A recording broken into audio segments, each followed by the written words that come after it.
ocupe su lugar y póngame atención, ¿ok? Porque ahora tuve dos bendiciones. Ahora me tocó enseñar y ahora me tocó también aquí predicar, amén. Y haga de cuenta que se me cruzaron todos los cables así, ya no sé ni cómo empezar.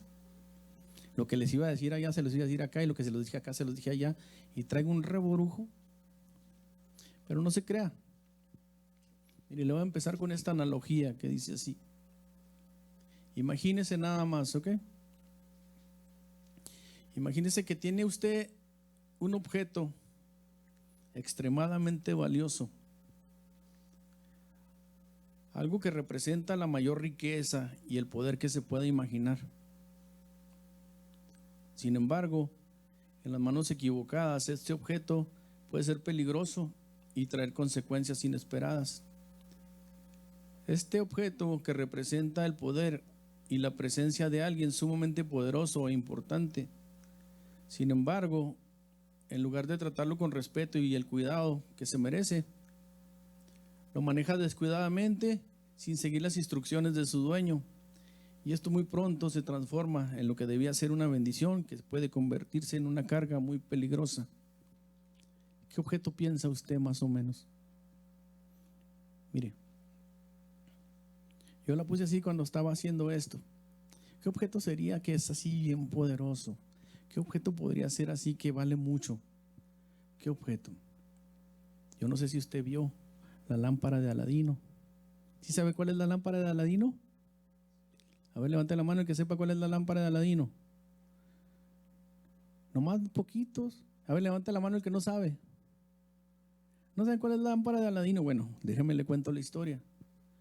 La lámpara de Aladino era una lámpara así, como le dicen allá por aquel lado, le dicen una tetera, donde se prendía fuego y salía. Parece más bien una de esas donde echan leche uno para el café. Entonces la lámpara de Aladino la tenía. Por eso se llama la lámpara de Aladino, porque era de Aladino. Esa lámpara, cuando usted la frotaba, salió un genio. Y ese genio usted le podía pedir cualquier deseo que quisiera. Y el genio se lo cumplía, porque ese era su trabajo. Imagínese aquí. Imagínese que la lámpara de Aladino cae en manos equivocadas. Entonces lo que iba a ser bendición para usted o para la gente que usted quiere, la agarra su enemigo. Y ahora ellos controlan el genio. ¿Sí? Entonces lo que debía ser bueno para usted, ahora es malo. Así de poderosa era la lámpara de Aladino. Pero hoy no les voy a hablar de la lámpara de Aladino. Nomás era un ejemplo. Amén. Esto es exactamente lo que ocurrió con el arca del pacto en la historia de Israel. Más que un simple objeto, el arca del pacto representaba la presencia de Dios misma en medio de su pueblo. Su historia nos enseña que la presencia de Dios no puede ser manipulada, ignorada o tratada con ligereza. Hoy les voy a enseñar acerca del arca del pacto y de la presencia de Dios por medio del arca. Y voy a hacerle un poquito de historia primero, antes de empezar ahí. ¿Sí? Mire, déjeme le cuento una historia. Había un sacerdote que se llamaba Elí. Entonces, los hijos de Elí ya estaban grandes. ¿Sí?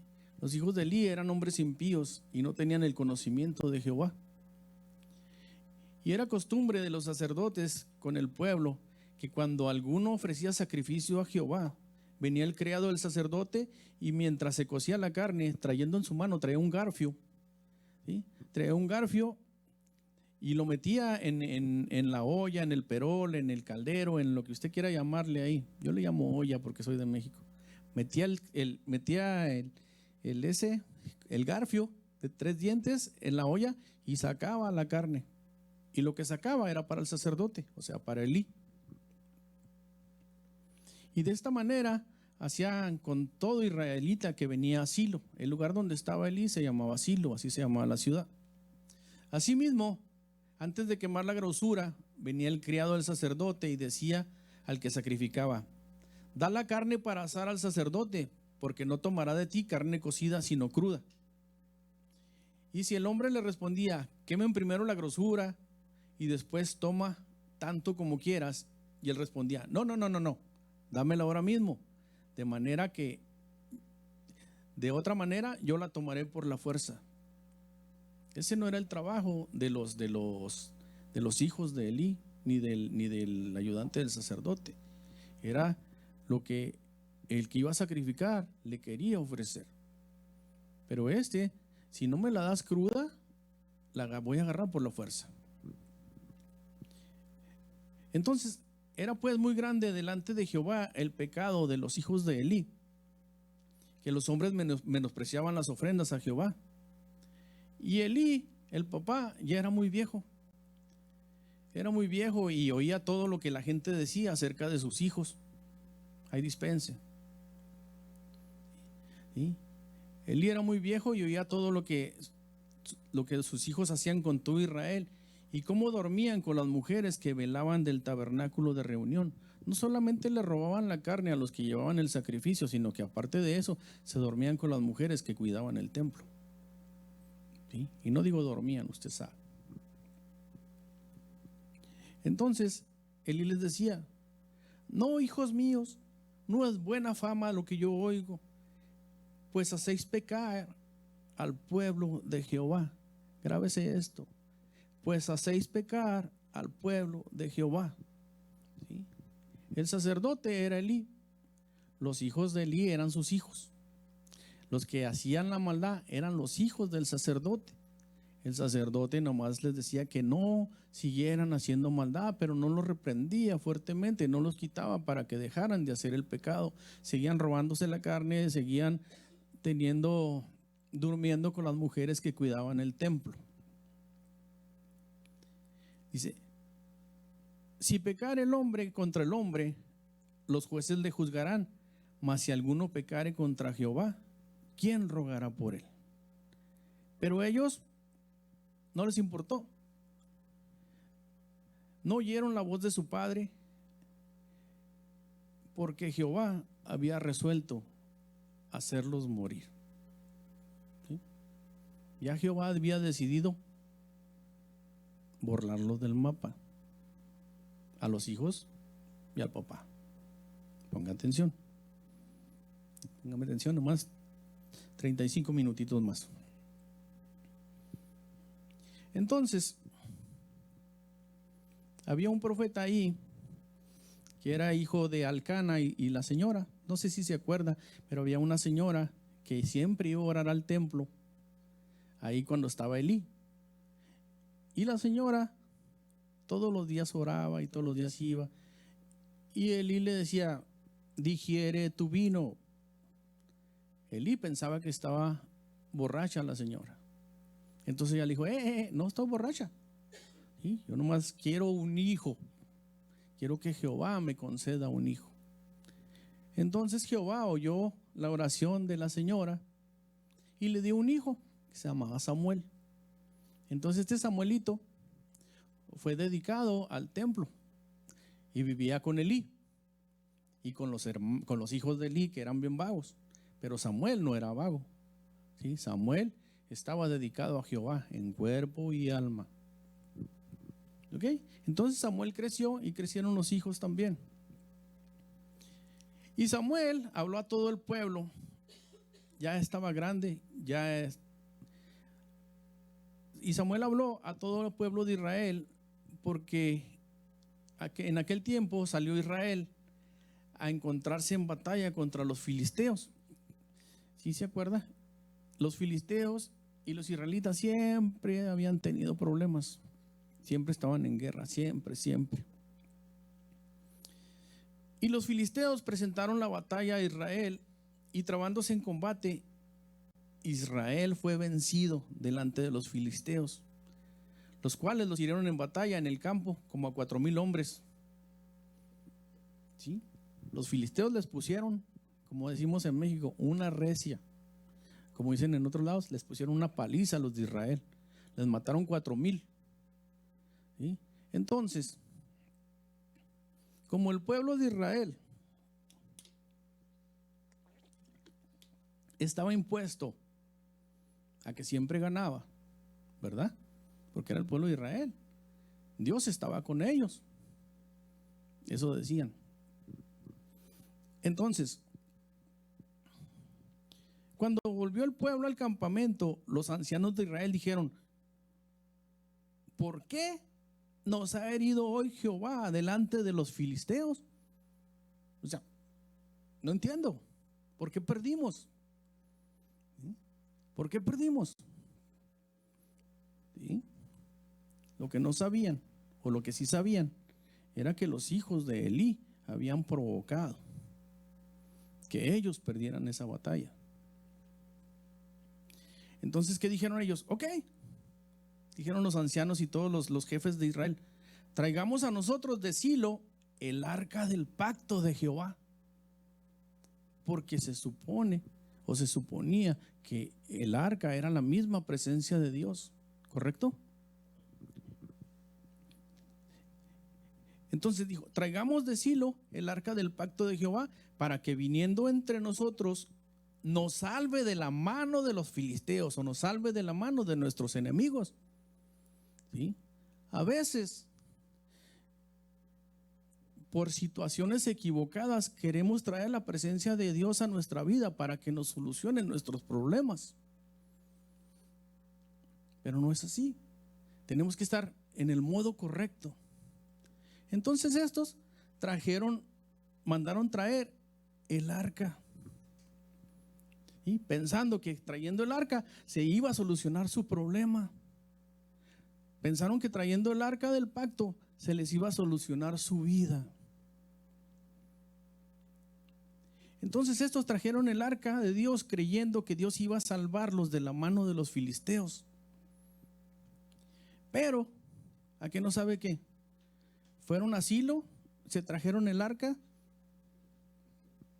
¿Quién más venía con el arca? Los hijos de Elí.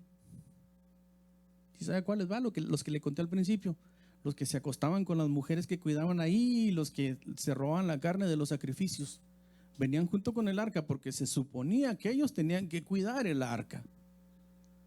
Entonces venían con ellos. O sea que juntamente con el arca venía el pecado. O sea que juntamente con la presencia de Dios venía el pecado ahí en un ladito. ¿Sí? Entonces, junto con ellos, junto con el arca, venían los hijos de Elí, que se llamaban Ofni y Finés. Entonces, cuando los israelitas vieron que llegó el arca, se pusieron bien felices. Se llenaron de gozo, brincaron, y el cojo saltará, y saltaban y brincaban, tocaban trompeta, hicieron fiesta. Y los filisteos, al escuchar las trompetas y la fiesta, dijeron: wow, ahora sí se nos va a arrancar, ahora sí nos van a poner una paliza, ahora sí nos van a ganar los israelitas. ¿Por qué? Porque escucharon las trompetas de fiesta que tenían los israelitas por haber llegado el arca, y temieron contra lo que Dios podía hacer, el Dios de Israel podía hacer contra los filisteos. Y se pusieron a recordar las historias de las derrotas de los pueblos contra Israel por medio de Dios. Se pusieron: no, el Señor los sacó de Egipto con gran fuerza, les echó muchas plagas, le ganaron a los amalecitas, ganaron a estos, ganaron a estos, ganaron a estos, por la presencia de Dios, la presencia del arca. O sea que, ¿qué nos espera a nosotros? ¿Sí? Vamos a pelear y nos van a dar en la torre, nos van a ganar, dijeron los filisteos. Entonces los filisteos dijeron: bueno, pues ni modo, somos soldados, tenemos que ir a pelear. Sean valientes, filisteos, vámonos. Y pelearon los filisteos pues contra Israel. Ya que no sabe qué, los vencieron de nuevo. Y mataron como a 30,000 hombres de ellos. Y juntamente con ellos, Finés y Ofni, los hijos de Elí.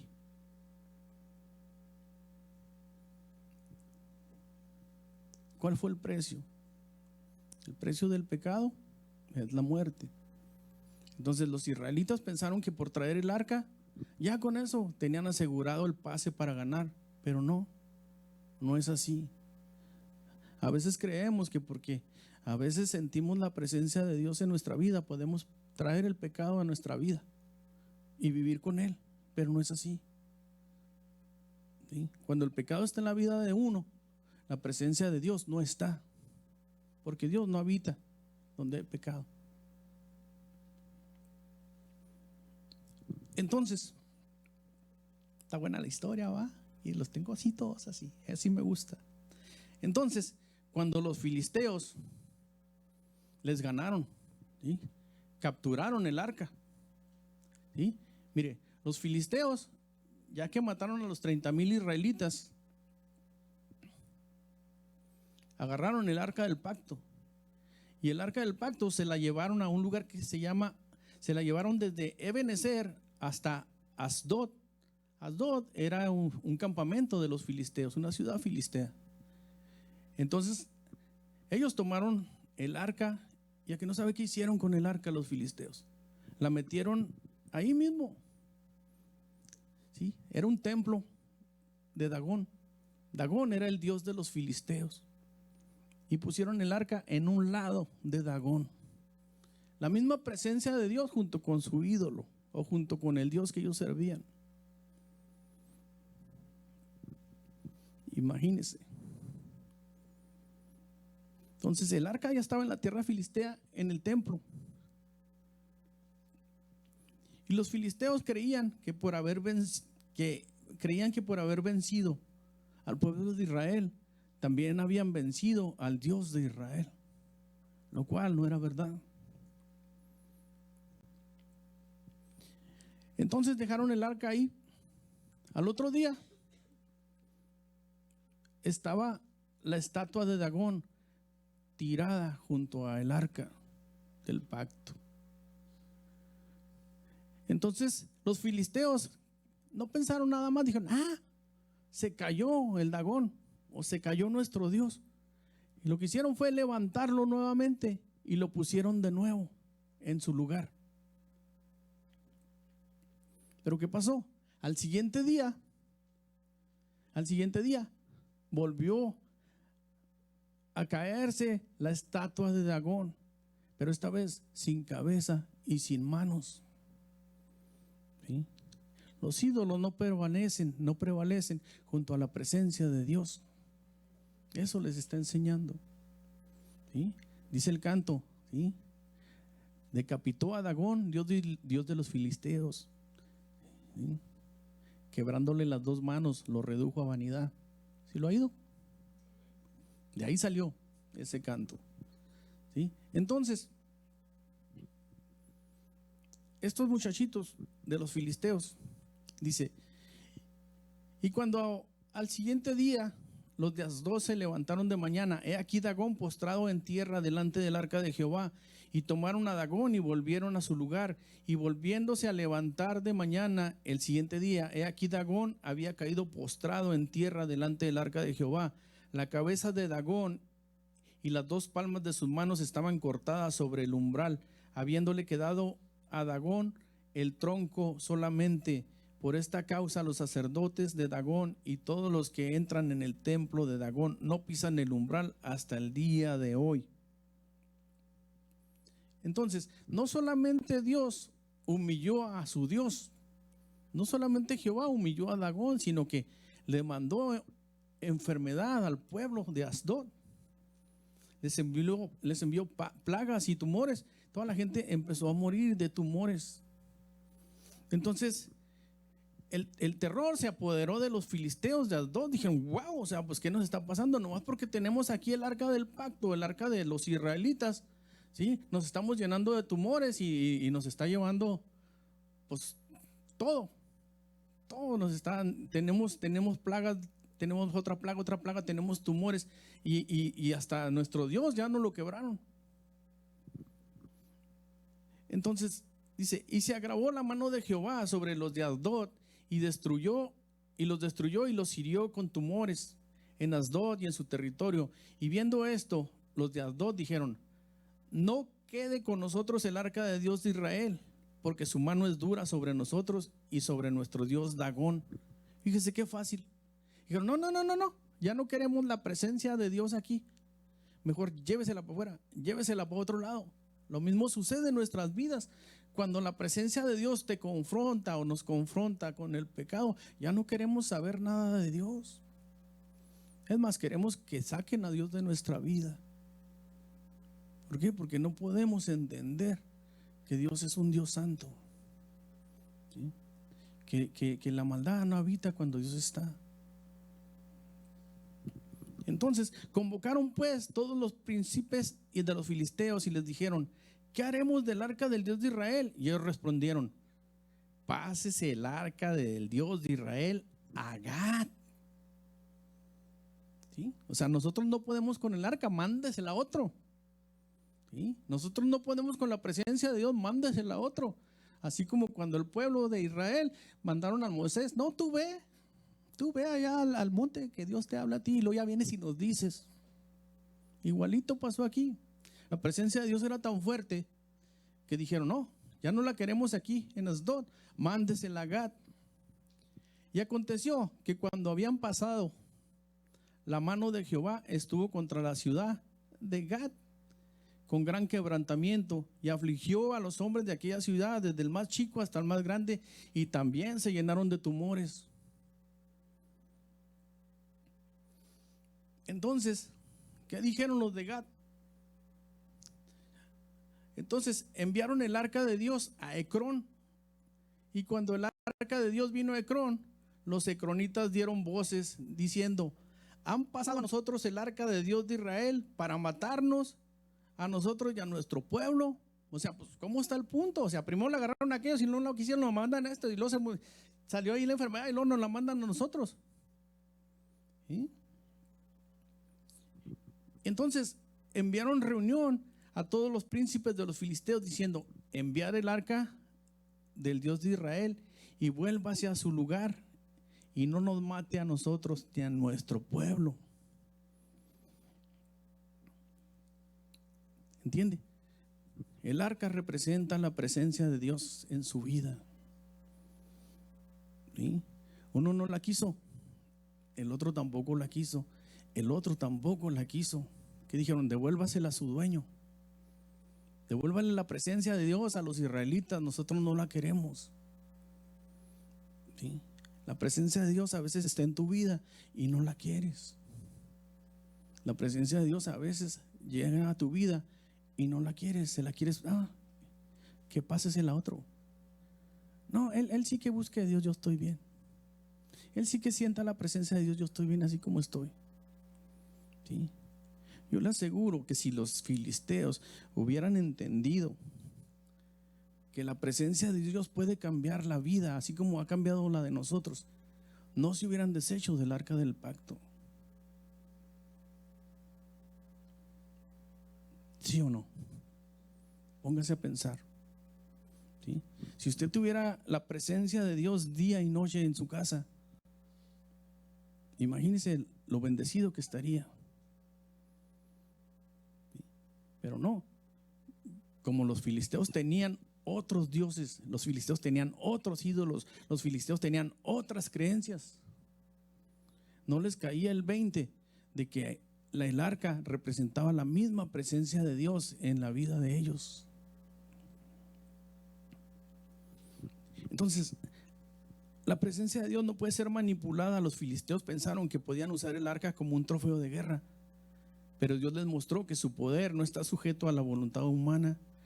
No podemos vivir lejos de Dios y luego esperar usarlo a nuestra conveniencia.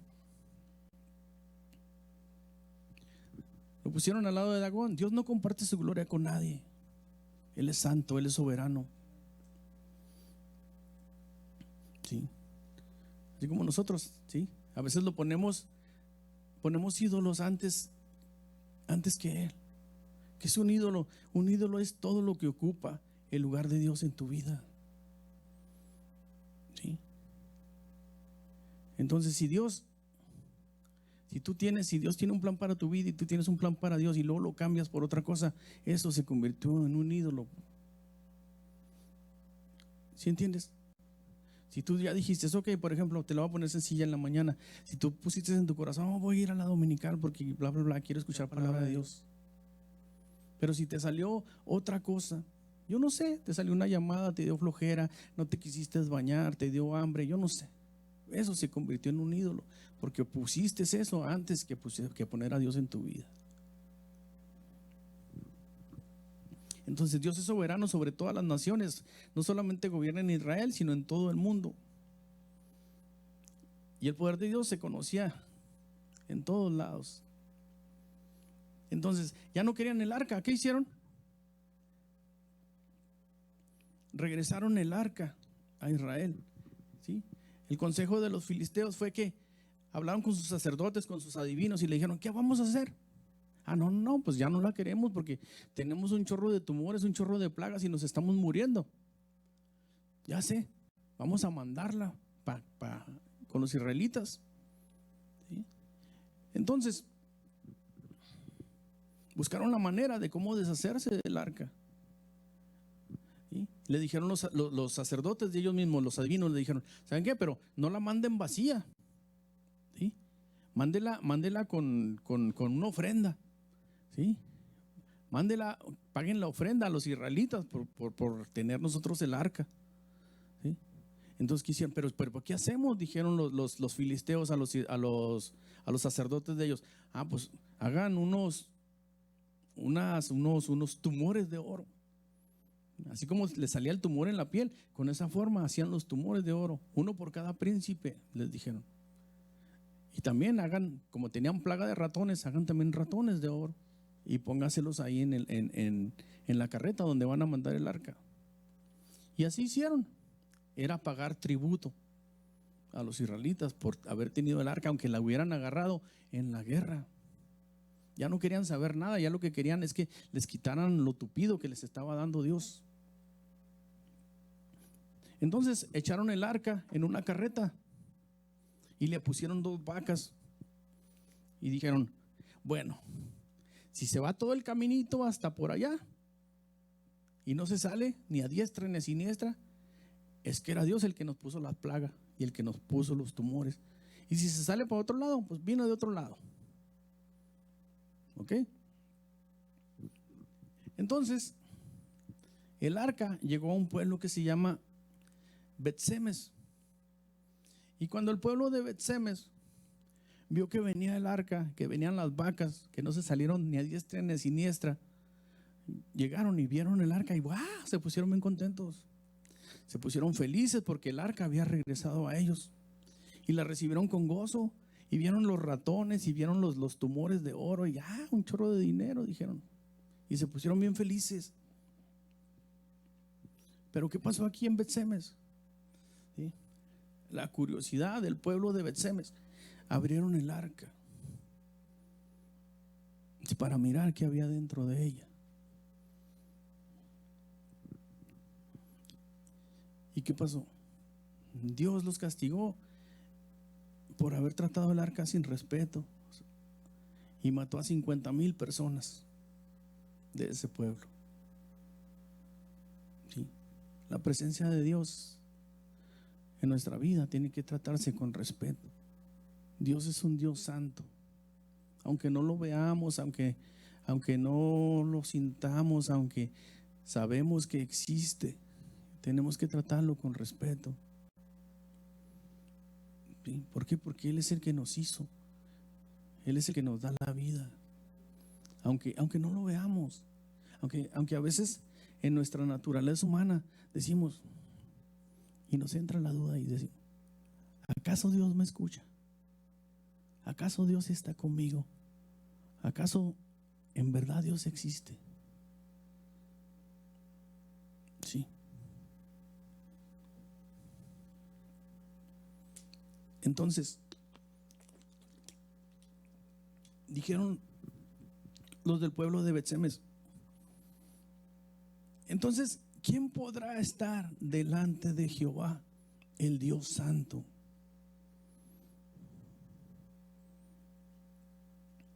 ¿Sí? Dios debe ser tratado con reverencia y santidad. No podemos acercarnos a Él de cualquier manera.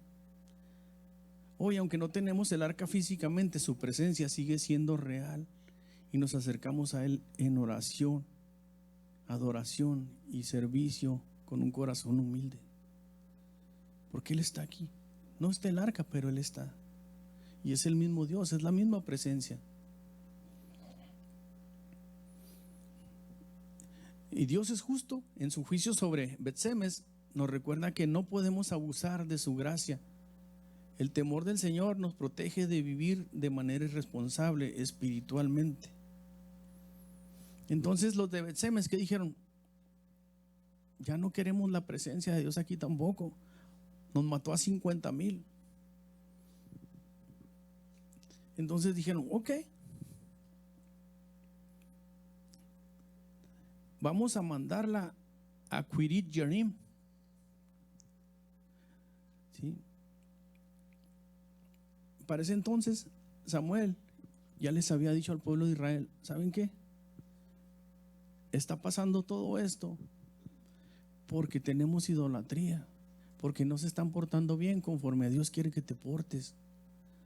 Entonces tienes que alejarte de los ídolos, tienes que rechazar tus ídolos, tienes que quebrar tus ídolos, tienes que acercarte a Jehová nuevamente. Entonces llevaron el arca a Quirit Jearim y la llevaron a la casa de un señor que se llamaba Abinadab. Y allí en la casa de Abinadab ungieron a Asu, creo que se llama, para que él cuidara del arca.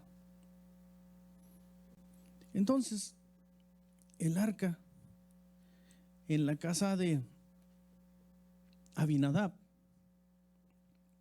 estaba. La presencia de Dios estaba en la casa de Abinadab.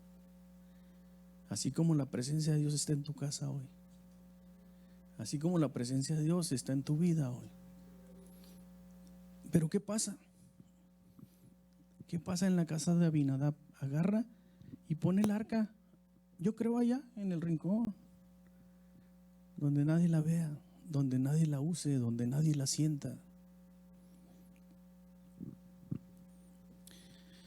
Y ahí duró el arca por 20 años. Y la presencia de Dios arrumbada. ¿Sí? Y llegó el Señor a tu vida. Y pasaron 5 años. Y pasaron 10 años. Y pasaron 15 años. Y pasaron 20 años.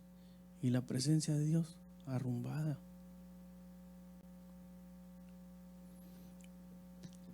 Y durante este tiempo, Israel sintió la ausencia de Dios. Decían, ¿qué pasa? O sea, ¿por qué Dios no nos habla? ¿Por qué no sentimos la presencia de Dios? ¿Por qué todo está mal? Entonces Samuel, el niño que había nacido de la señora que les dije, ya era profeta. Y llama al pueblo. Dice, pueblo de Israel, y los exhorta a abandonar los ídolos y a volverse a Dios de corazón, para que la presencia de Dios se sienta y se manifieste en tu vida. Tienes que pedirlo de corazón, tienes que necesitarlo de corazón, ¿sí? Porque la presencia de Dios siempre está. En la casa de Abinadab estaba el arca, estaba la presencia ahí. Dios se compadeció y no mató a nadie de esa casa porque era de su pueblo. ¿Sí? Pero la tenían arrumbada, la tenían ahí en un lado. La presencia de Dios estaba allá en un rincón. La presencia de Dios estaba donde nadie la vea. No me vayan a reconocer que soy cristiano. No me vayan a reconocer que sirvo a Cristo. Así como la presencia de Dios está en tu vida. ¿Sí? Y a veces nos da vergüenza que nos reconozcan. Entonces, cuando Samuel le habla al pueblo que se arrepienta, le habla al pueblo que se arrepienta y que diga, ¿sabes qué? Buscan de Dios. Israel responde. Fíjese, Israel hace caso a lo que les dijo Samuel. Israel dice, sí, cierto, estamos mal. Oh, sí, cierto, estoy en pecado.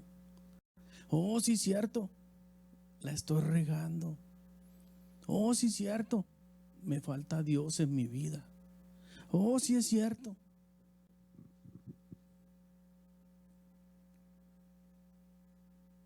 Entonces el pueblo de Israel responde con ayuno y confesión de pecados. Reconocen que están mal, reconocen que necesitan a Dios en su vida, reconocen que necesitan la presencia de Dios en su vida, reconocen que Dios les hace falta. ¿Y cuál es la consecuencia de reconocer y arrepentirse? Que Dios les da la victoria cuando el pueblo se consagra. Y Samuel pone una piedra ahí para recordar y se llama Ebenezer, que quiere decir hasta aquí Dios nos ha ayudado.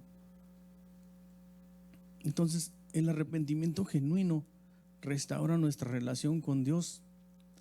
No basta con reconocer que nos hemos alejado, debemos tomar acción para volver a Él. No basta con reconocer que pecamos, tenemos que rechazar el pecado. No basta con reconocer que somos pecadores, necesitamos ya no pecar. No basta con reconocer que estamos mal, necesitamos ponernos bien. No basta con solamente queremos sentir la presencia y no mover el arca del rincón. Necesitamos la presencia de Dios en nuestra vida todos los días. ¿Por qué? Porque todos los días pecamos. Entonces necesitamos el arca de Dios en nuestra vida, necesitamos la presencia de Dios en nuestra vida todos los días. Entonces, ya cuando hacemos eso, Dios pelea nuestras batallas cuando nos rendimos a Él. No necesitamos depender de nuestras fuerzas. Cuando confiamos en Dios, Él nos va a dar la victoria en todo, porque en Cristo somos más que vencedores. Dios nos va a dar la estabilidad espiritual, al igual que Israel tuvo paz bajo Samuel. Nuestra vida será estable cuando vivamos en comunión con Dios. Y cuando la presencia de Dios está en tu vida, que tú tienes comunión con Dios, ¿de qué te preocupas? ¿O no te has fijado cuando estás bien con Dios hasta caminas en las nubes? ¿Sí? Cuando estás bien con Dios, así, alaba, no te quieres ni bajar. ¿Sí o no? Yo lo he sentido. ¿Sí? Cuando caminas bien con Dios, nada te preocupa, nada te mueve el tapete. Pero cuando estás mal, todas las preocupaciones llegan a tu vida, todo te afecta. Y todo, ay, ¿y ahora cómo le voy a hacer con esto? ¿Y ahora cómo le voy a hacer con esto? Ay, esto, y esto, y esto, y esto. Y llegan los afanes uno tras otro a tu vida. Llegan los tumores, llegan los ratones, llegan las plagas a tu vida. ¿Por qué? Porque la presencia de Dios la tienes en el rincón. Entonces, el arca es traída a Jerusalén con gozo. David intenta trasladar el arca, el rey, pero lo hace incorrectamente usando otra carreta en lugar de que los levitas la cargaran. ¿Sí se acuerdan cuando hicieron el arca? Hicieron el arca, el Señor puso, ok, los levitas van a ser los sacerdotes que van a mover el arca, vas a poner un palo de acacia forrado de oro, vas a ponerle los anillos, la vas a meter por ahí, la van a cargar uno aquí, otro allá, otro allá, otro allá, y se van a llevar el arca así. Esa era la forma correcta de cargar el arca, por mandamiento. Entonces David la echa en otra carreta. ¿Sí? Y al muchachito que habían, la persona, muchachito joven, yo no sé, que habían puesto en la casa donde estaba el arca en el rincón, que se llamaba Usa, iba cuidando el arca por ahí junto con las vacas ahí que llevaban el arca. Entonces, ¿qué pasa? Que pasan un hoyo por ahí y se mueve el arca y el arca se va a caer. Entonces Usa la detiene y para empujarla para allá. ¿Y qué le pasó a Usa? Se murió porque tocó el arca.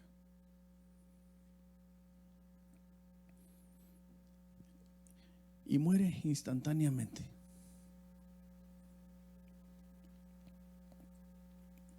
Entonces David dice, pues ¿qué pasó? O sea, se puso triste porque Usa murió. Entonces dijo, no, mejor vamos a llevar el arca a la casa de Obed-Edom. Y llevaron el arca a la casa de Obed-Edom. Y Obed-Edom conocía y sabía acerca del arca.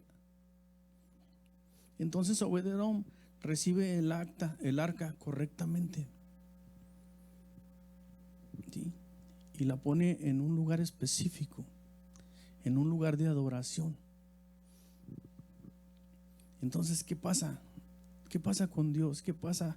¿Qué hace Dios en la vida de Obed-Edom? Dice la Escritura que Dios empieza a bendecir la casa de Obed-Edom. Le empieza a ir bien en todo. Empieza a prosperar, empieza a salir adelante, empieza a ser bendecido. Entonces, es tanta la bendición que dura el arca en la casa de Obed-Edom solamente 3 meses. Y la vida de Obed-Edom cambió. Cambió económicamente, cambió espiritualmente, cambió de todas las formas posibles, porque la presencia de Dios estaba en la casa de Obed-Edom. ¿Cuál es la diferencia de Obed-Edom y Abinadab? ¿Sí? La presencia de Dios también estaba en la casa de Abinadab. Y duró 20 años en la casa de este muchacho, de este señor Abinadab. 20 años duró la presencia de Dios ahí sin hacer nada en su vida. ¿Qué te quiero enseñar con esto? Que no importa cuánto tiempo pase, no importa cuánto tiempo tengas la presencia de Dios en tu vida, si tienes la presencia de Dios en tu vida correctamente, Dios te va a bendecir. Si tú tienes la bendición de Dios y la tratas correctamente, Dios te va a bendecir. Sí, mire, Abinadab, 20 años ahí buscando, 20 años sin hacer nada, 20 años como si Dios no existiera. 20 años son muchos días. 20 años son muchos meses. 20 años es mucho tiempo. Sí. Sin embargo, no fue lo suficiente para cambiar la vida de él. Sí. Sin embargo, en la casa de Obed-Edom solo bastaron 3 meses. Solo bastó 3 meses para que la presencia de Dios empezara a hacer cambios en su vida, para que empezara a prosperar su familia, para que empezara a progresar, para que todo lo que hiciera le saliera bien.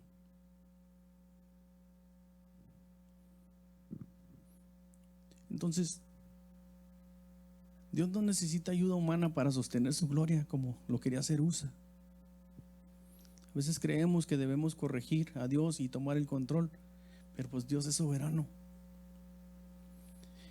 Cuando honramos a Dios, Él nos bendice. Obed-Edom fue bendecido por respetar el arca, y la obediencia siempre trae recompensa.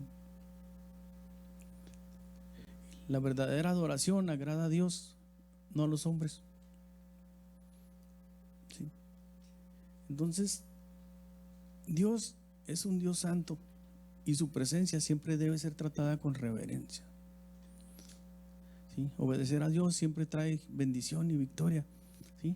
No le dije todo esto para asustarlo, que si no tiene la presencia de Dios se va a morir todo el mundo, y eso es parte de la historia. ¿Sí? Si usted lee 2 de Samuel, 1 de Samuel, ahí encontrará toda esta historia. ¿Sí? Son 1 de Samuel, capítulo 5. ¿Sí? Yo empecé desde el capítulo 2, capítulo 4, capítulo 5, capítulo 6. ¿Sí? Y le hice un solo resumito para que no tenga que leer tanto. Pero si quiere, puede leer la historia y ver cómo la presencia de Dios en su vida puede cambiar. Cómo la presencia de Dios puede cambiar la vida de las personas. Amén. Entonces, ¿dónde tiene su arca? Esa es la pregunta. ¿Dónde tiene su arca? ¿Sí? ¿En dónde? ¿En dónde está la presencia de Dios en su vida? ¿La tiene en un rincón? o lo está bendiciendo? Póngase de pie.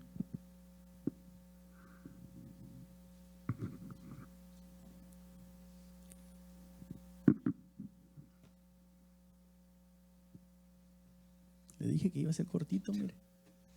40 minutitos nomás.